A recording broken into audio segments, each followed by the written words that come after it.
Buonasera e benvenuti in questo nuovo video che risulta essere la naturale prosecuzione del precedente in cui ho presentato il test per nodi e fili da pesca. Premetto che si tratterà di una semplice chiacchierata tra noi durante la quale andremo ad analizzare teoricamente e il più possibile approfonditamente anche tutto ciò che ruota intorno all'argomento oggetto di quella che a questo punto diventerà o dovrà diventare per forza di cose una serie di video, in quanto mi sono accorto che l'argomento è talmente vasto e per trattarlo con sufficiente correttezza di certo un solo video non basterà. Comunque vediamo, nei giorni successivi alla pubblicazione del video su YouTube mi sono accorto che questo argomento stava riscuotendo un discreto successo, almeno per quelli che sono i miei standard. E quindi con l'intento di proseguire il discorso e la sperimentazione da poco proposta, e cosa ancora molto importante, su suggerimento di tanti utenti che hanno espresso il loro parere nei commenti e mi hanno anche consigliato approfondimenti specifici, mi sono messo di buon grado a cercare di comprendere quanto più possibile l'argomento oggetto di questa serie di video. E mio malgrado credo di aver scoperto un mondo totalmente sconosciuto sia a me e presumo anche alla maggioranza di tutti coloro che praticano questa disciplina sportiva, la pesca in particolare. In parole povere, ritengo che mi accingo a scoprire il cosiddetto vaso di Pandora. E non è un eufemismo questo. Prima di entrare nei particolari delle metodologie della sperimentazione, dei test e tutto quanto, aggiungo che praticamente tutti noi abbiamo sempre nutrito dubbi sulla attendibilità delle caratteristiche dei fili.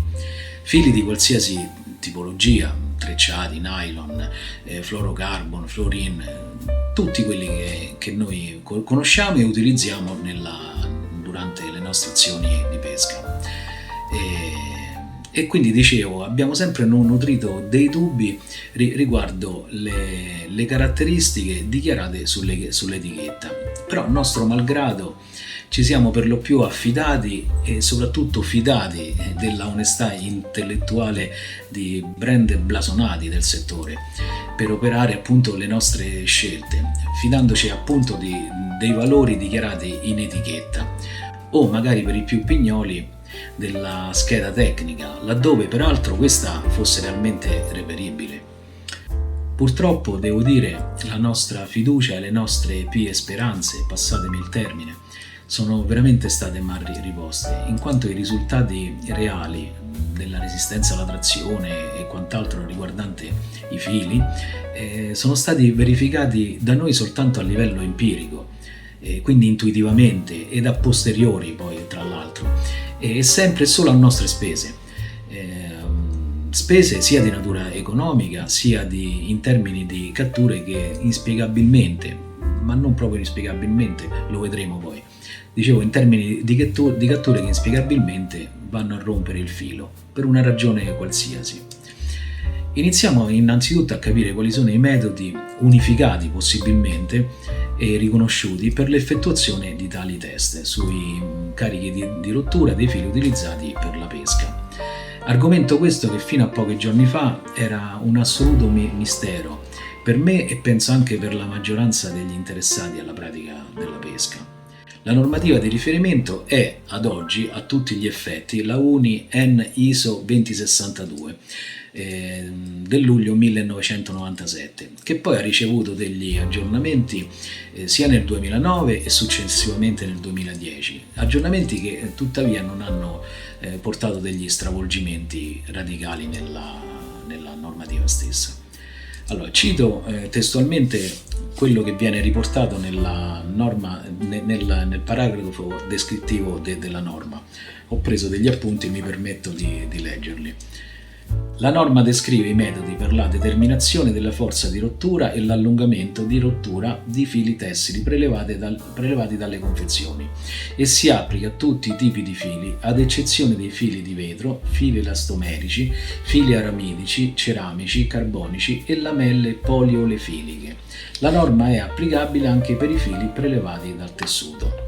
Chiaramente metto in descrizione il link dove poter visionare comodamente questa normativa nella versione del 1997 però, peraltro in lingua italiana. Aggiungo che ho cercato approfonditamente di reperire integralmente le versioni più recenti, ma tutte sono scaricabili stranamente a pagamento ed a un prezzo che sicuramente non è popolare, e questo non è una bella cosa. I prezzi che dicevo vanno ben oltre i 50 euro, con punte di circa 150 euro, e non sempre in italiano. Prima di aprire il cosiddetto vaso di Pandora, quello che abbiamo definito tale, perché credo che è proprio di questo che si tratti, voglio sottolineare per correttezza di metodologia il significato di alcune sigle che solitamente noi tutti incontriamo nei prodotti che giornalmente andiamo a utilizzare. Le sigle sono quelle UNI, EN e ISO. Queste sigle purtroppo, come dicevo, le incontriamo spessissimo in pratica in quasi tutti i prodotti. Purtroppo però non ne conosciamo bene il significato e soprattutto perché dovrebbero interessare intimamente i test dei fili effettuati in fabbrica, e non sempre le ho trovate stampigliate sulle etichette dei fili. Cominciamo con la sigla UNI, è la sigla dell'Ente Nazionale Italiano di Unificazione e si tratta appunto di un'associazione di carattere privato che elabora norme tecniche per tutti i settori industriali, commerciali ed anche del terziario, e che rappresenta appunto il nostro paese a livello di normazione europea. Quella che poi a livello europeo è il CEN e a livello mondiale diventa la normazione ISO. Quando appunto si incontra l'acronimo UNI ci troviamo di fronte a una normativa nazionale italiana. La sigla EN invece si applica alle norme elaborate dal CEN, quindi il Comitato Europeo di Normalizzazione. Le norme CEN, questo è molto importante, sono obbligatorie per i Paesi membri, per tutti i Paesi membri della Comunità Europea. Il loro obiettivo principale è quello di uniformare le normative a livello europeo, e i Paesi membri non possono utilizzare normative non in linea con le direttive CEN. Quando appunto poi la norma viene adottata in Italia prende il nome di normativa UNI-EN. Poi con la sigla ISO andremo a identificare le regole elaborate dall'ISO, quindi l'Organizzazione Internazionale per la Standardizzazione, e si tratta di norme di riferimento con valenza addirittura mondiale, che tutti i diversi paesi del mondo a questo punto possono decidere o meno se adottare. Ecco appunto, nel caso delle norme ISO non c'è l'obbligatorietà di adozione. Solitamente su una bobina di filo si trovano 3 valori: la lunghezza, il diametro e il carico di rottura, ma almeno io non ho mai incontrato la dicitura o l'indicazione che rimanda alla normativa di riferimento utilizzata in fase di test. Già questo particolare risulta essere poco chiaro, bisogna dirlo subito. Come si può facilmente immaginare, il mercato italiano risulta essere alquanto fumoso sotto questo aspetto, e peraltro nemmeno a livello legislativo esistono certezze o diktat che possano imporre una metodologia unificata per l'effettuazione dei test. A quanto pare infatti viene consentito, devo dire tacitamente, una sorta di libero arbitrio a discrezione dei singoli produttori, appunto per la scelta della metodologia delle prove di laboratorio sulla tenuta, metodologie che poi, come sappiamo bene, non vengono indicate in etichetta, mentre addirittura a livello di spessore ci si limita a dichiarare un valore che poi inesorabilmente non è quello indicato. Questa ampia libertà sulla scelta del metodo e dei parametri di prova ha come naturale conseguenza una dichiarazione di valori di tenuta alla trazione che a dir poco gonfiati e diametri ben maggiori del valore espresso in etichetta. E anche un altro aspetto molto importante è appunto la difficoltà di verifica della costanza del diametro su tutta la lunghezza del filo. Aspetto quest'ultimo che secondo me è ancora più deleterio del carico di rottura gonfiato, proprio perché il tratto avendo un diametro minore cederà immancabilmente contrazioni ampiamente al di sotto del valore dichiarato. Detto questo, non è che spetta certamente a noi utenti finali legiferare su taluni argomenti, ma è importante che certi aspetti siano conosciuti e divulgati il più possibile a questo punto, così magari da poter operare con estrema consapevolezza tutte le nostre scelte sull'attrezzatura da impiegare durante le battute di pesca.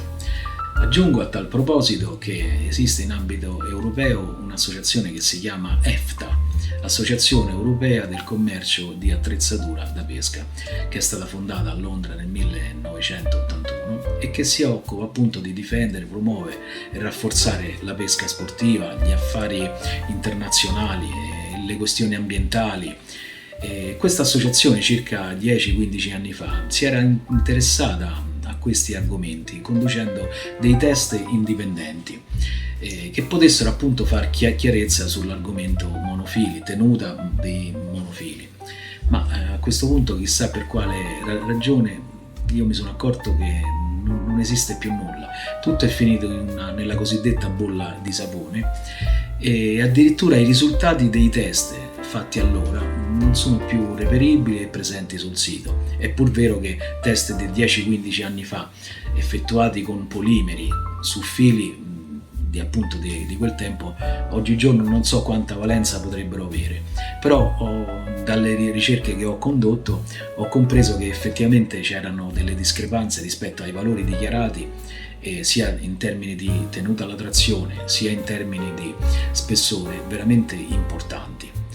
Comunque a pensar male si fa peccato, però spesso ci si azzecca. Tornando poi alla metodologia dei test, la normativa citata prevede l'utilizzo, come si può chiaramente leggere dalla normativa stessa, prevede, dicevo, l'utilizzo di spezzoni che possono essere o di 50 cm o di 25 cm.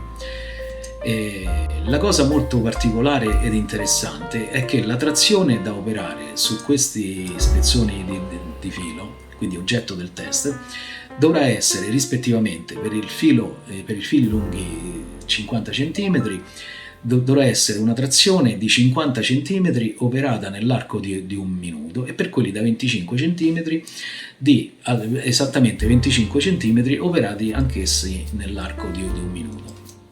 Stiamo appunto parlando di una trazione estremamente lenta, perché se noi immaginiamo di dover spostare un filo o un punto di 50 cm nell'arco di un minuto, ci rendiamo facilmente conto che questa trazione sarà veramente lenta. Su questo non ci sono dubbi.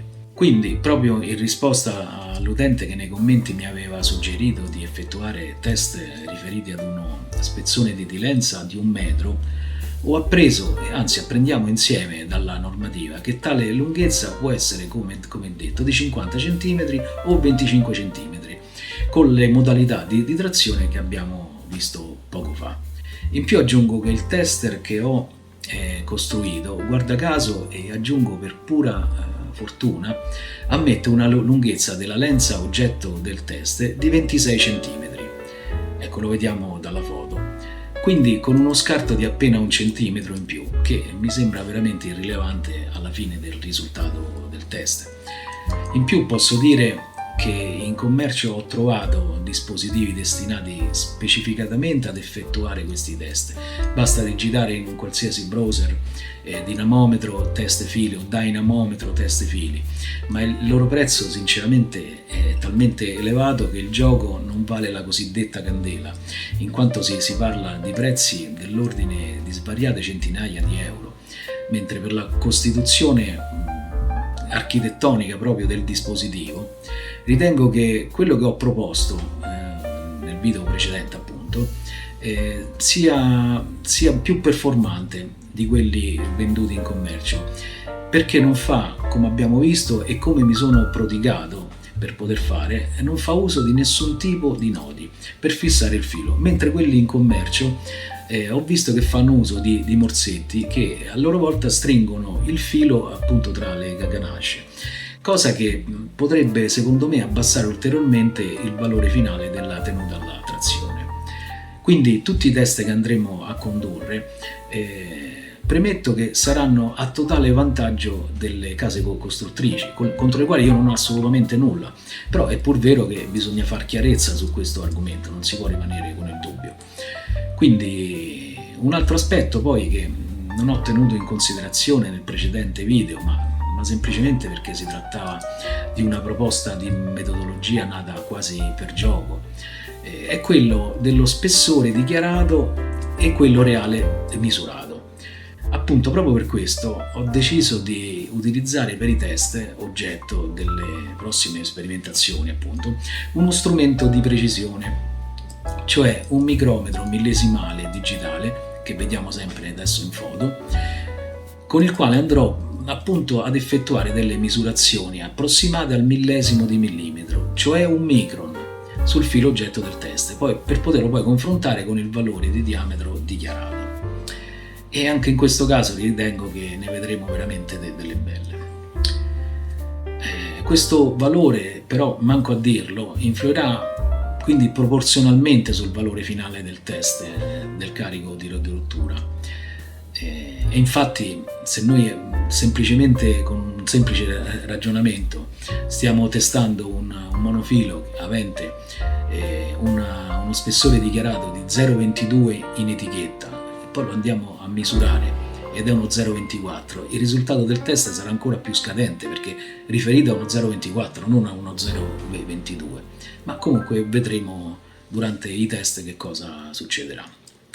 Poi un'altra serie di test che sicuramente vorrò e andrò a fare e che probabilmente interesserà a molti è quella proposta nei commenti da un altro utente, gentilmente, che giustamente mi ha suggerito, mi ha fatto ragionare su questo aspetto, e appunto mi ha suggerito di comparare i blasonati brand italiani ed europei che propongono i loro prodotti a prezzi piuttosto importanti, e lo sappiamo tutti, giustificandoli chiaramente con la qualità estrema di quanto commercializzato, nulla da dire su questo, appunto di confrontare questi prodotti con prodotti di provenienza sconosciuta, quindi cinese probabilmente, ma non in senso dispregiativo. E il fatto che questa seconda schiera di prodotti viene venduta mediamente a un terzo, se non addirittura a un quarto del valore, cioè del valore di mercato dei prodotti precedenti. E ritengo che anche in questo caso ne andremo a vedere delle belle e sicuramente ci sarà da divertirsi. Detto questo, la parte teorica del video può dirsi conclusa, quindi invito tutti a lasciare nei commenti i propri pareri. Inoltre invito tutti a lasciare un like e possibilmente anche ad iscriversi. Sarà un incentivo per poter proseguire con questi video. Detto questo, insomma, ci accingiamo alle prossime prove.